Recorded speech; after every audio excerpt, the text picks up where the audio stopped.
Hello guys, set up po tayo ng QLT D360 as access point for Peace Wi-Fi. So ito po yung D360, 750 Mbps na, dual band na po ito. So 100 Mbps lang yung one port niya, tsaka 100 Mbps naman din yung LAN port niya. Ibig sabihin, hindi po siya gigabit. Okay, let's connect to our access point. So by default, itong D360 na QLT is naka-access point mode na ito. So all you have to do, connect lang po tayo sa alin sa dalawa nito. So pwede kayo sa 5.8 or sa 2.4. So I'm choosing 5.8G connection. Okay, yung default password naman nito is 86. So 1, 2, 3, 4, 5, 6, 7, 8. Yan. Click OK. Since itong D360 ito is naka-access point mode na. So ibig sabihin, need po natin gawing static po yung IP po natin para ma-open po natin yung dashboard or yung pinaka-admin niya. So right click mo lang dito, click Open Network and Sharing Center. Then click po tayo sa Change Adapter Settings. Then dito naman right click, yung click Properties. Then punta tayo sa IPv4. So click Properties, then lagay po tayo ng IP nito. So the default IP for D360 is 192. Click OK mo lang yan. Click close. So 192.168.253 no.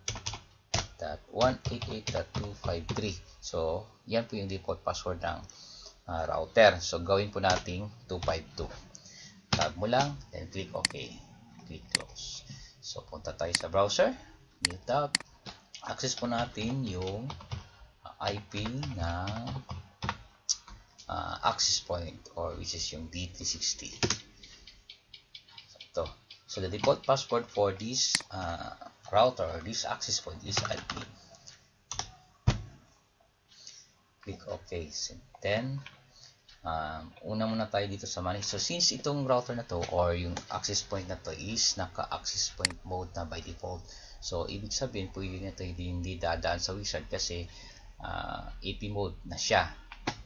So unang gawin natin is change password muna tayo. So click muna dito sa manage, then modify passwords, then old password is admin, then new password lagay ka lang anong gusto mo, then click apply.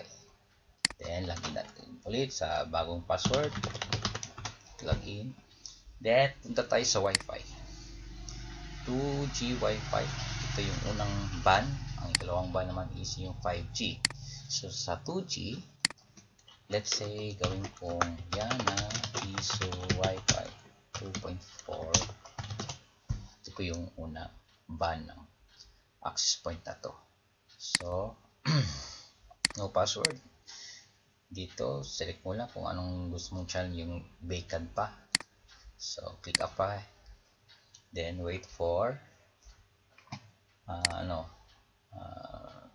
mag-effect yung SSID na Yana Piso Wi-Fi 2.4G. Okay, wala pa.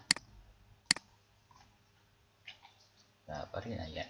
Yana Piso Wi-Fi 2.4G. Connect tayo. So, ito, wala ng password. So, refresh mo lang yung browser. Okay, tapos na tayo sa 2G. Dito naman tayo sa 5G. Gawin din natin itong Yana Piso Wi-Fi 5.8G. No password pa rin kasi pang Piso Wi-Fi natin. Click apply. Then, wait natin mag-take effect yung SSID na bago.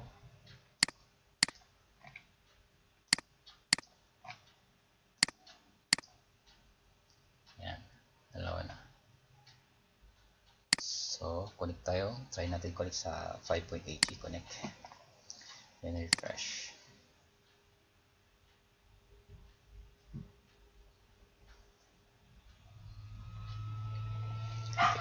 Okay na, good to go na. Yan lang po. Pag-set up ng So, huwag kalimutan, ibalik sa dati yung yung IPv4 into obtain IP. Click OK, click close. Okay, that's all. Thank you.